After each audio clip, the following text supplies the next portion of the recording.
Muy buenas tardes, amigas y amigos de todo el territorio nacional. Saludos, República Dominicana. Aquí estamos, como de costumbre, en esta jornada laboral de su espacio, el Tribunal de la Tarde, de 6 a 7. Como siempre, lunes a viernes, estamos con todos y con todas a través de Coral. Gracias a todos ustedes por la amabilidad de sintonizarnos cada día. Lunes, iniciando esta jornada, saludamos a Julio Ernesto Martínez Ruiz. Saludos, Dionisio Santana, y a nuestra teleaudiencia.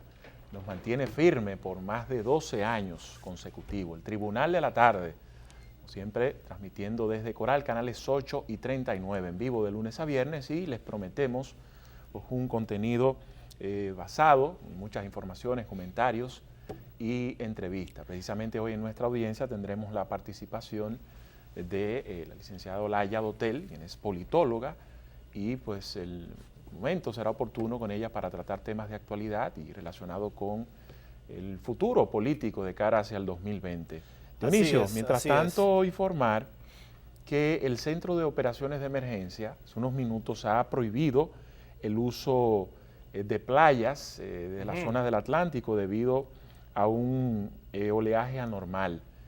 Según la UNAMED, dice que se trata de una baja presión en la zona del Atlántico y incluso el oleaje ha estado penetrando en comunidades de la República Dominicana, como el caso de Gaspar Hernández. Han habido algunas evacuaciones en María Trinidad Sánchez y bueno, ahí... Atención entonces a todas esas personas que viven cerca de esas márgenes del mar. Y está prohibido desde Puerto Plata hasta Higüey, está prohibido el uso de playas. Bueno, ya lo saben entonces. Se han registrado, a propósito de los frentes bajos, se han registrado temperaturas muy, pero muy bajas en Constanza, Jarabacoa, Valle Nuevo, incluyendo el fin de semana pasado, que estuvo entre 2 y 4 grados menos cero.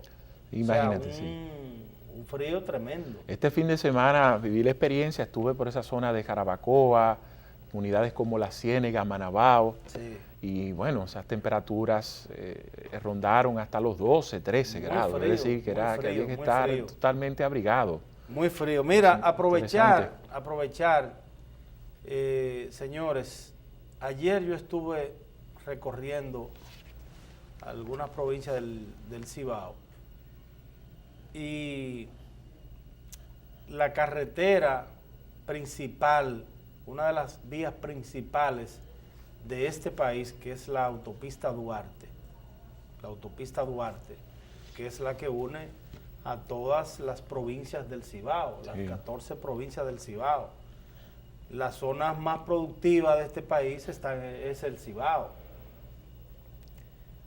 Y esta carretera, señores, no solamente que está llena de hoyos, sino que se constituye en un peligro para las personas que la transitan diariamente, tanto de forma diurna como nocturna. No son hoyitos, son cráteres que normalmente en esa autopista usted anda sobre los 80, 100 y 120, y 130 y 150 kilómetros por hora. Entonces, si usted en un vehículo, por bueno que sea, y por las mejores condiciones en que estén sus neumáticos, si usted cae en uno de esos hoyos a 100 millas, a 100 kilómetros por hora, pues lo más lógico es que usted pierda el control y que usted pueda accidentarse y provocar un accidente múltiple. Entre esa zona de Villa Altagracia hasta La Vega, Santiago de los Caballeros, mire, hoyo. El Ministerio de Obras Públicas ha puesto una especie de paño tibio, porque lo que ha hecho es que ha señalizado, es decir, donde se encuentra un hoyo, lo ha pintado de amarillo. Sí, eso tú lo ves cuando el tablazo viene. Cuando te dice... Cuando el tablazo viene y dice, ¡ay, pero mira, estaba pintado de amarillo! Pero no se ve. Realmente... No se ve porque ni siquiera de blanco. No, amarillo. Además, cuando a ti en una vía, en menos de 200 metros, te pintan 200 hoyos, ¿qué tú vas a hacer? Tú no vas a estar esquivando hoyos a 100 kilómetros por hora. Mientras tanto, todo el que Pues eso es terrible. todo el que transita por esa carretera tiene que tener precaución. Señores, esta es la vía principal del país. De hoyos. No puede ser, no puede ser. Y además, yo no sé qué es lo que está pasando en la República Dominicana. Si es que a alguien le está resultando un buen negocio tapar hoyos, tapar hoyitos. Y vemos cómo pavimentan un hoyito, tapan un hoyito, pero a la semana, cuando ya viene la lluvia, se va el material asfáltico que pusieron. ¿Por qué? Porque no lo hacen con un criterio de resolver el problema. Yo he denunciado en varias ocasiones lo que ocurre frente a la embajada norteamericana, aquí en el Distrito Nacional, en la República de Colombia. Todas las semanas ahí usted ve una brigada de obras públicas tapando hoyos. Pero ¿cómo es posible que no vamos a ir al meollo del asunto? ¿Cómo no vamos a percatarnos a través de estudios, de conocimiento de lo que está pasando en esa zona? ¿Por qué toda la semana hay que estar tapando esos hoyos? ¿O es que a alguien le está resultando beneficioso ese negocio? Entonces no puede ser, usted no puede, bajo ninguna circunstancia, el Estado no puede seguir permitiendo los accidentes que se están ocasionando en la autopista Duarte. Porque a fulanito le está yendo bien tapando hoyitos y los tapa hoy y ya el próximo domingo hay que volverlos a tapar, o quizá después de 3 o 4 accidentes, con 20 muertos en la autopista. Entonces no podemos seguir así.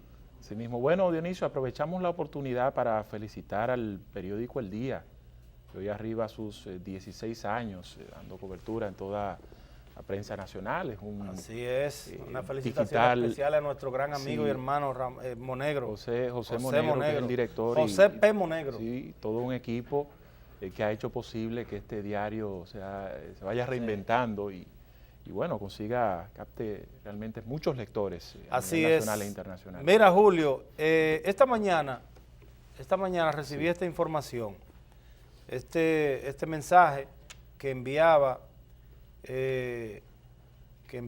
el doctor Amadeo Peralta. Sí. Decía Amadeo Peralta a las 10:17 minutos de la mañana, decía: saludos. En este momento, empleados de la Superintendencia de Seguros están interviniendo la Comercial de Seguros S.A. en la avenida Gustavo Mejía Ricard, número 54 del Distrito Nacional. Y él hablaba en ese tuit, en ese mensaje que nos envió, de que iba a proceder más tarde a dar información al respecto. Entonces, mira luego el tuit que colgó en su cuenta de Twitter, valga la redundancia, el licenciado Amadeo Peralta. Es tan grande la corrupción en la Superintendencia de Seguros, dice él, la supuesta corrupción, que pedimos una visita sorpresa del presidente Danilo Medina.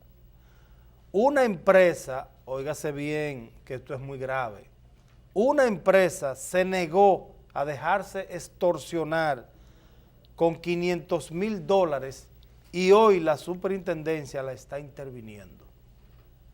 Dice él, doctor Amadeo Peralta, dice que supuestamente en la Superintendencia de Seguros la corrupción es tan grande que a una empresa, me imagino que él la representa, que se negó a pagar por extorsión $500,000 y hoy la superintendencia está interviniendo.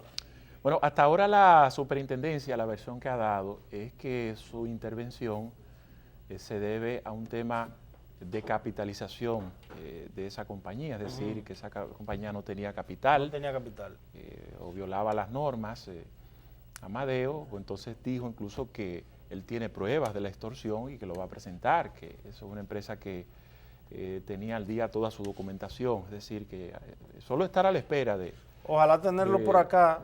Amadeo siempre ha estado pues respondiendo a los llamados de nosotros. Es un abogado especializado precisamente en temas de lavado de activos, y que también la superintendencia también que muestre las pruebas por las cuales decidió intervenirla, porque tampoco uno puede darle aquiescencia a lo que pueda decir, independientemente de que Amadeo es amigo nuestro, es un abogado que representa a esa empresa.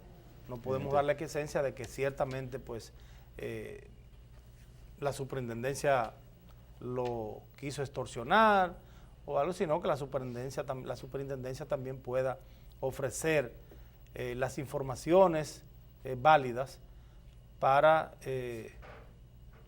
determinar lo que se está haciendo en el día de hoy, las operaciones que está haciendo. Es una denuncia grave y por la gravedad de la misma requiere pruebas, ¿verdad? Pues cuando tú dices que esa empresa fue extorsionada por funcionarios de la Superintendencia de Seguro, estás incluso dando la cantidad, que son $500,000, eso si tú lo llevas a pesos dominicanos, debe estar por los 20 millones, algo así. Y eso es algo grave que puede ser demostrado, de su validez o no. Dionisio, ¿qué te parece si nos vamos a un... Sí, porque ya tenemos a nuestra invitada en el día de hoy, Olaya Dotel, politóloga. Vamos a conversar con ella. Hablábamos en el inicio del programa y hay muchos temas para tratar con ella. Así es que nosotros pues vamos a la pausa comercial y retornamos con la audiencia aquí en el Tribunal de la Tarde.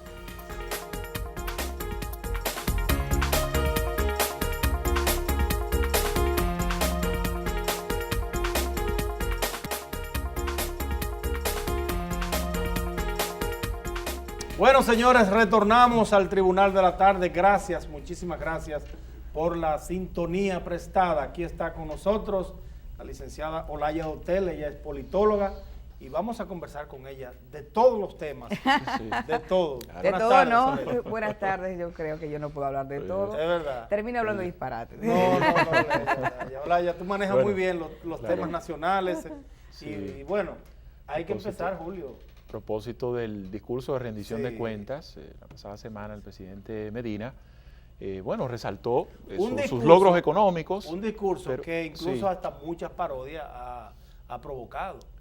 Es inevitable. Es inevitable. ¿Cómo lo evalúa, Olaya? Mira, para evaluarlo hay que buscar una línea de base, y esa línea de base sería los propios compromisos que hiciera el presidente Danilo Medina, tanto en el año 2012 como en el año 2016, porque este es un gobierno de 6 años. Sí. ¿No le recuerda a Buenaventura Báez?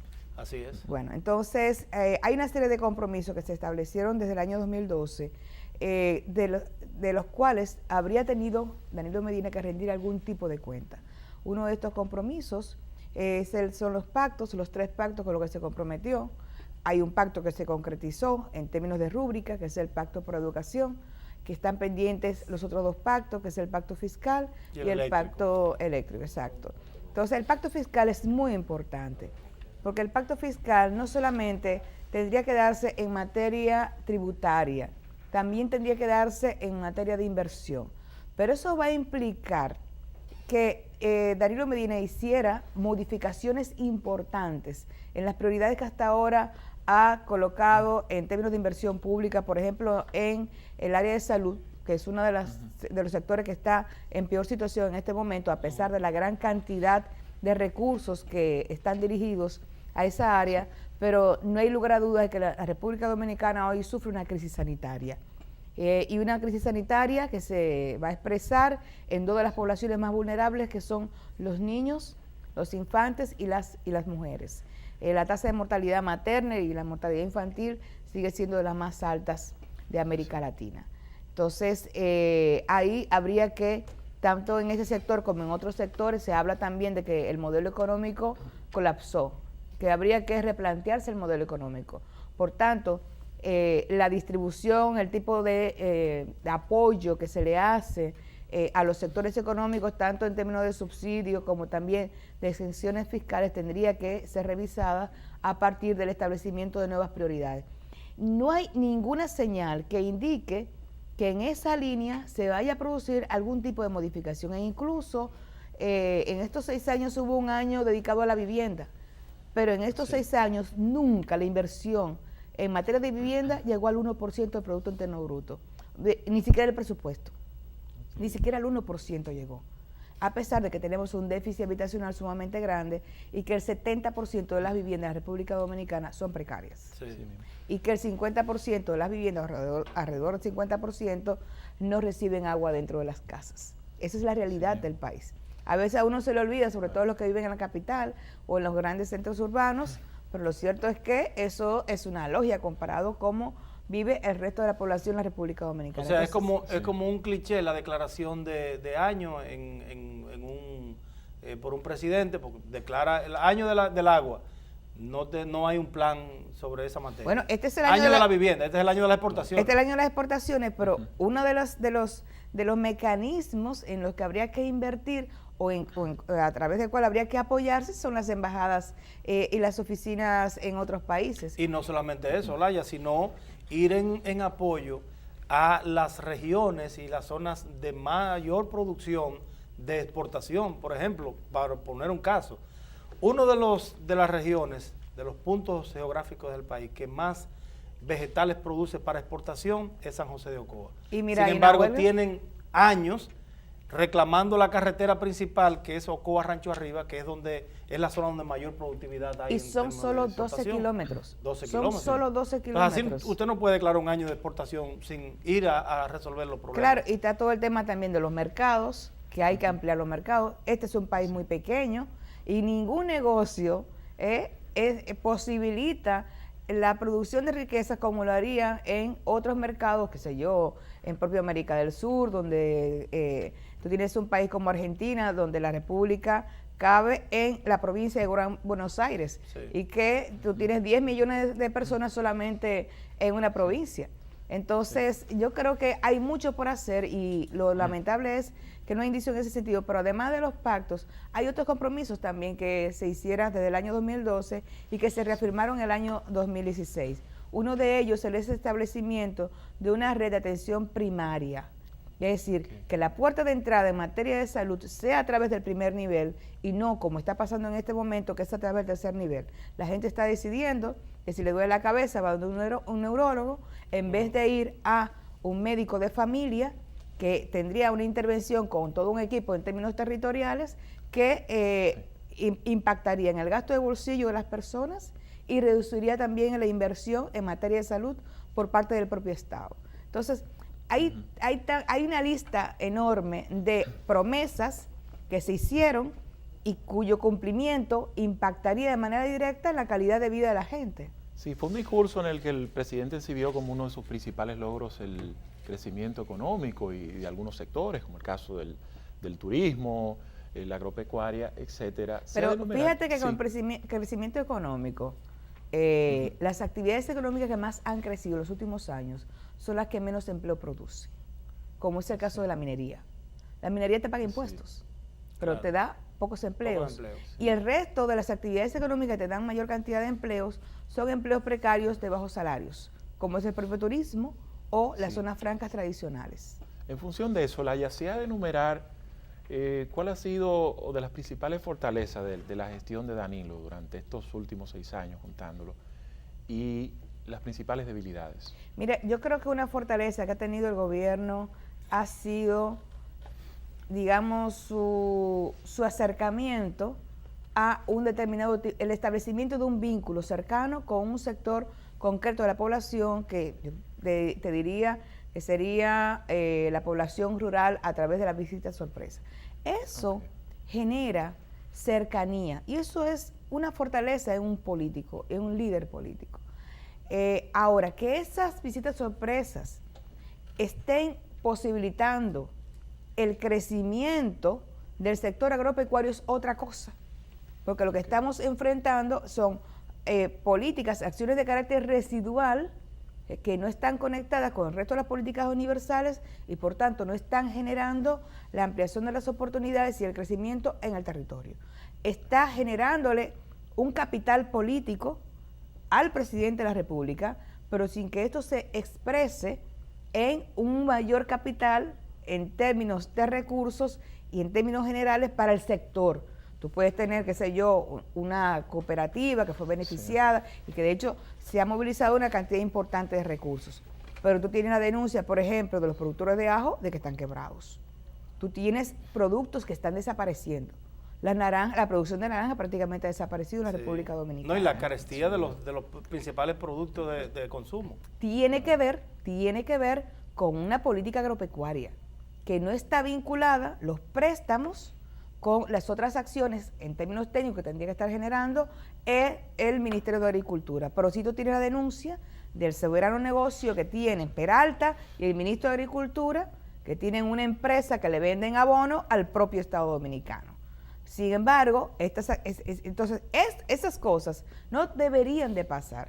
Lo que tendría que haber un mayor nivel de espacio para participación de producción de abonos de parte de otros que no son los funcionarios públicos responsables y por tanto habilitar el crecimiento a partir de la ampliación del propio mercado. ¿Cómo vieron ustedes desde óptica ya profesional? Habla de ustedes. Los politólogos. Yo no puedo hablar por los demás colegas. Ahí hay opiniones muy diferentes. Muy diversas. Pero desde la óptica tuya como profesional, ¿cómo evaluar el momento donde el presidente de la República fue incluso aplaudido de pie por quizás iniciativa de las mujeres que estaban ahí, porque estaba dando detalles y estaba hablando de un tema tan sensible como las mujeres, como el respeto a los derechos de las mujeres? Pero hacía unas horas, unos días, que el presidente había nombrado por decreto a una persona que estaba preso por golpear a una mujer. Mira, eso es lo de menos. Lo grande es lo que está pasando con las políticas que tendrían que repercutir en asegurar el derecho de la vida de las mujeres. En ese sentido, tú tienes, por un lado, todo el tema de los feminicidios, además de la exigua cantidad de recursos que se dan en ese sentido. En este momento solamente existen 3 casas de acogida que gestiona el Ministerio de la Mujer, cuando tendría que haber una casa de acogida por lo menos por municipio. ¿Y cuántos municipios tenemos? Más de 30. Sí. Por otro lado, tú tienes la crisis que en este momento padece el sistema judicial. Más de 30, no, tenemos más de 158 municipios. Claro. La crisis que padece el sistema judicial, que le dificulta, yo creo que imposibilita darle respuesta a los casos de agresión física que se van dando, porque no tienen los fiscales suficientes, porque no están formados de la manera suficiente, en fin, que es un tema de recursos. Para mí, más que de la formación también es importante, pero no hay los recursos suficientes porque tú no tienes ¿cómo que se llama? El que lleva el citatorio. El alguacil. El alguacil, la víctima tiene que pagar el alguacil para que le lleve el citatorio y pagar el transporte. O muchas veces la mandan con ella misma. Sí, y eso también pasa. Lo hicieron con mi mamá el otro día con un conflicto que tuvo. Le dieron el citatorio, pues se lo llevaron vecinos. Ah, qué lindo. Entonces, el problema es mucho más allá que esto. A cualquier presidente se le puede escapar una decisión desafortunada por falta de información, que debería ser imperdonable porque supone que el mejor informado es él, pero esas cosas pueden pasar. Pero lo que no debe pasar es el estado de indefección en que se encuentran las mujeres en este momento. Y además, tú tienes otras iniciativas ahí que solamente se requiere voluntad política. Por ejemplo, con el tema de las personas con discapacidad, contamos con una ley que establece que el 5% de los empleos del sector público tendrían que estar ocupados por personas que tienen cierta condición de discapacidad. Tú sabes, una política como esa impactaría en las mujeres, porque ¿quiénes son las responsables de los miembros de la familia, las cuidadoras, de quienes están en situación de discapacidad, así como también de los envejecientes? Las mujeres. Toda acción del Estado que repercuta en elevar la calidad de vida y proteger a las personas con discapacidad, a las personas envejecientes y los niños y niñas, va a beneficiar siempre a las mujeres. Sí mismo. Bueno, tenemos que irnos a un contacto de publicidad muy breve. A regreso, a propósito de las críticas constantes a esta gestión en cuanto al combate a la corrupción e impunidad, en su discurso el presidente Medina hizo muchos énfasis en el tema de la transparencia, de lo que ha hecho su gobierno para evitar el combate a la corrupción. La respuesta, luego de unos instantes.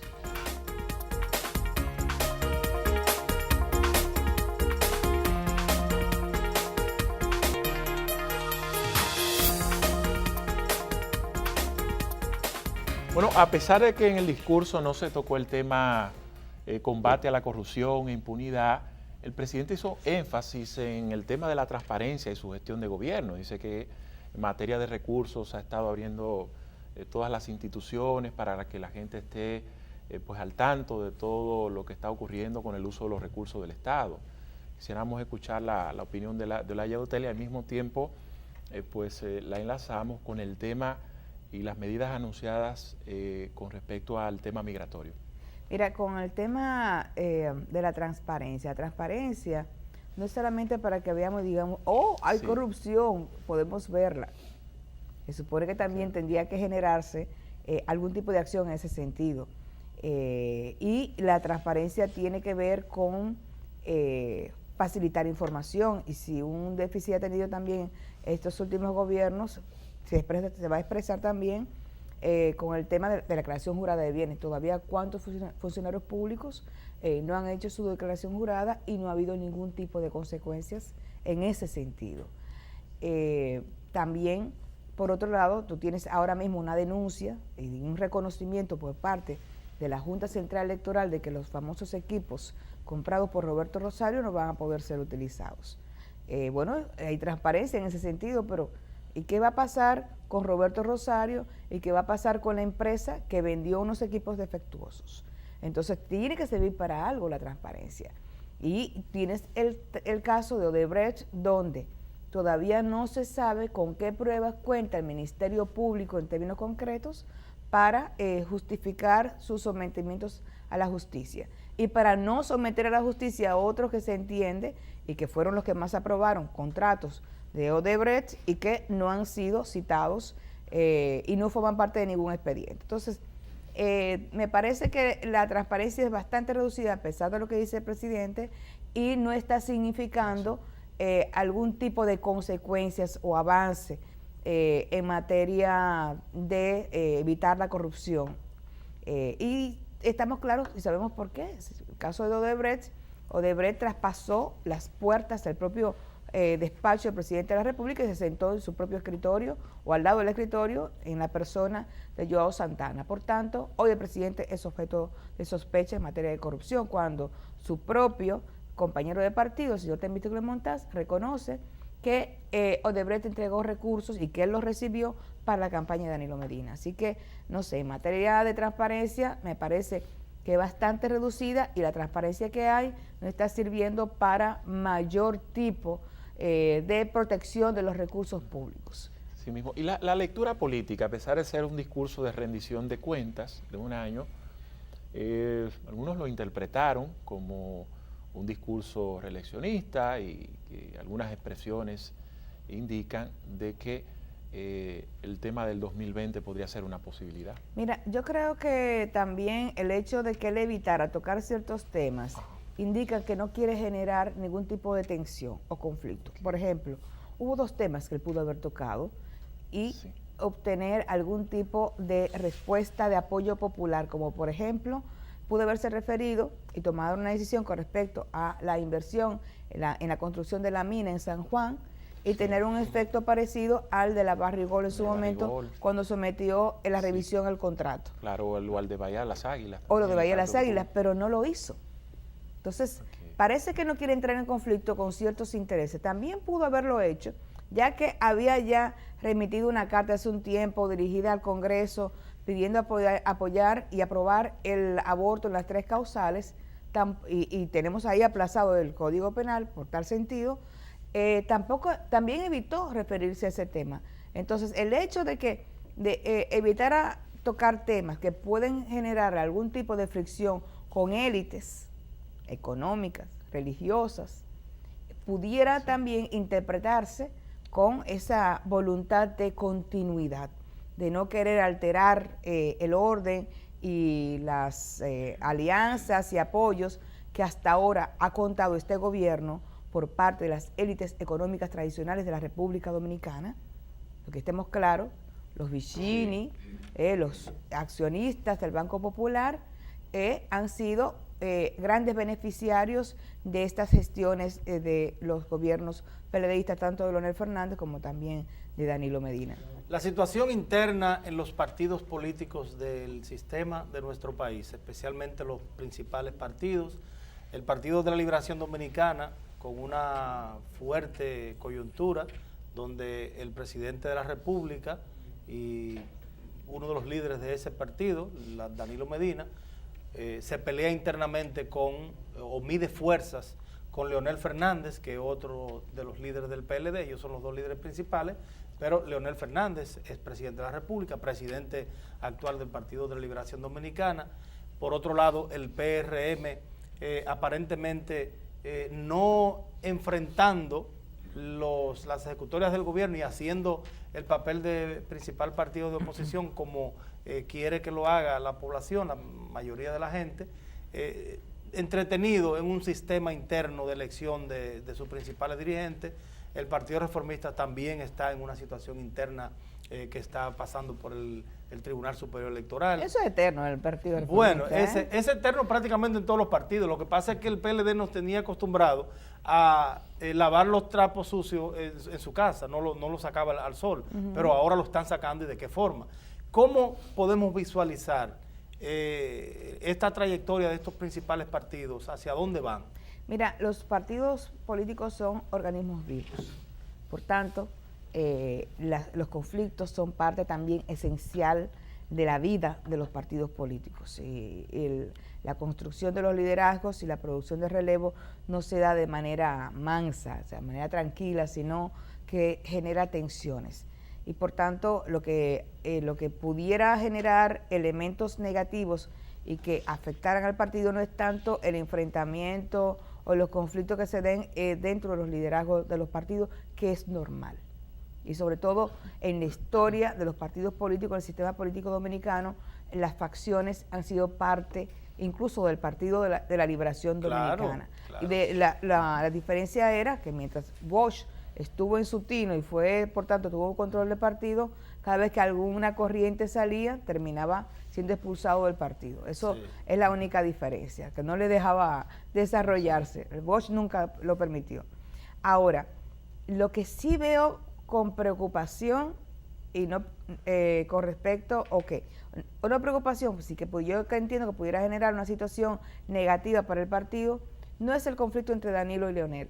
¿Cuál sería? Sino la situación en que se encuentra el comité político como órgano de arbitraje y con capacidad histórica, o que ha tenido capacidad histórica en momentos de conflicto de zanjar la situación y establecer acuerdos.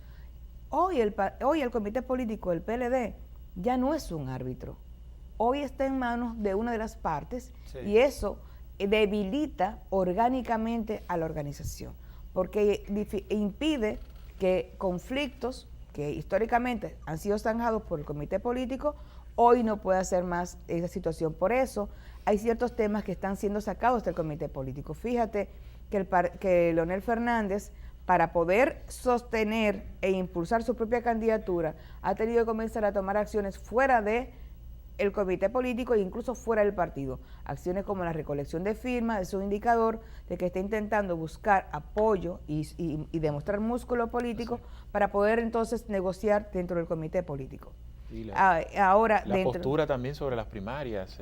Exactamente, no han podido tomar una decisión, Y si recordamos cuando hubo situaciones tales como, por ejemplo, cuando Leonel Fernández se resistía a dejar su candidatura y dar paso a Danilo Medina en el año 2016, para el 2012, no fue porque le salió de motus propio ceder el paso al candidato.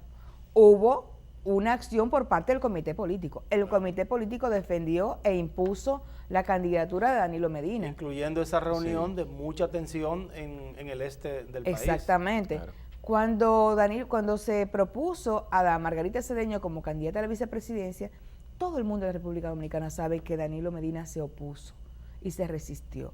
Quien impuso esa candidatura fue el comité político del Partido de la Liberación Dominicana.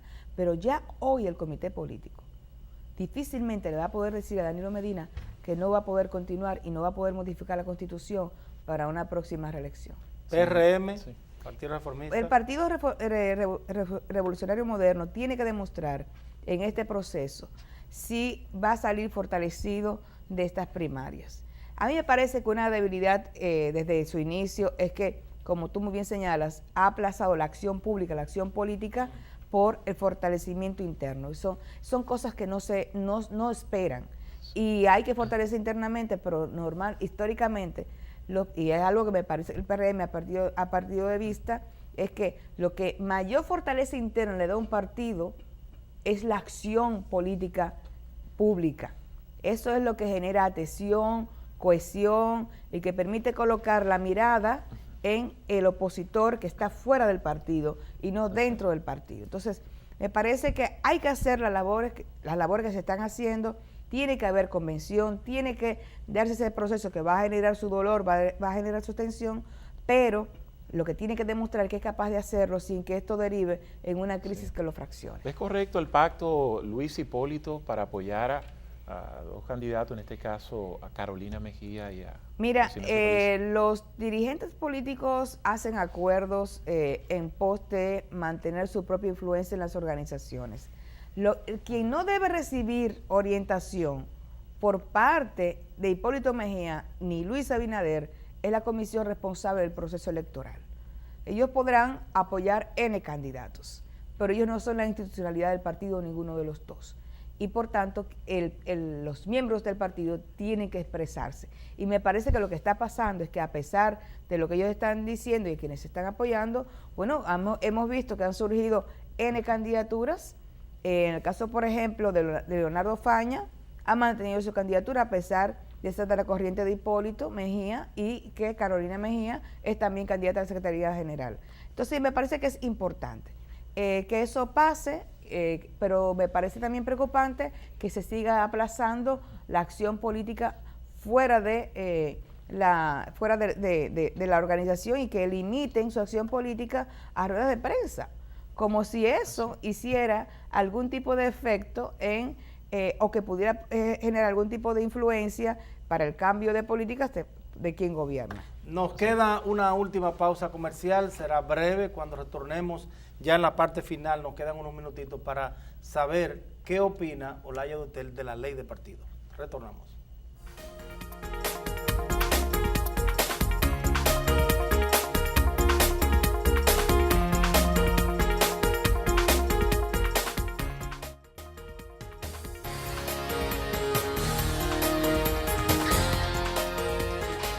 Continuamos en el Tribunal de la Tarde, estamos en los minutos finales, conversamos con la politóloga Olaya Dutel. La ley de partidos, ¿qué va a pasar? Ya la legislatura anterior perimió en la Cámara de Diputados, ahora se reintroduce nuevamente en el Congreso, se nombra otra comisión más. Aquí todas las comisiones dicen que cuando usted no quiere resolver un problema, nombran una comisión. ¿Qué va a pasar con esta ley de partidos? Nada. Nada. No tendremos ley de partidos. Y yo creo que es lo mejor que puede pasar, porque en estas circunstancias difícilmente se puede aprobar una ley de partidos que tenga y que responda a las necesidades de la sociedad política dominicana, dando mayor nivel de transparencia al uso de los recursos por parte de los partidos políticos, colocando límites en la cantidad de recursos que pueda disponer los partidos políticos por parte del sector privado.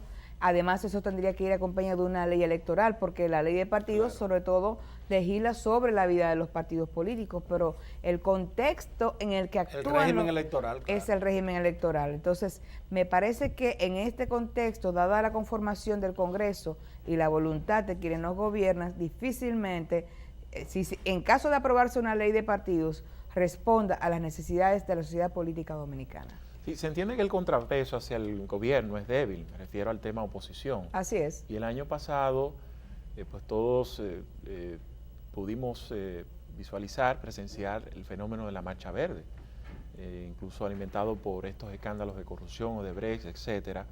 Pues sin embargo, este año como que se ha notado una debilidad. ¿Qué ha estado pasando con este fenómeno? Yo creo que quienes dirigen Marcha Verde creo que han caído en la trampa, sí, de ciertos sectores de decirles como una cuestión negativa que su demanda no se debe politizar, cuando realmente su demanda es profundamente política, ya que la impunidad es el resultado de unas relaciones de poder que cooptan los principales órganos y que por lo tanto protegen la acción de la corrupción.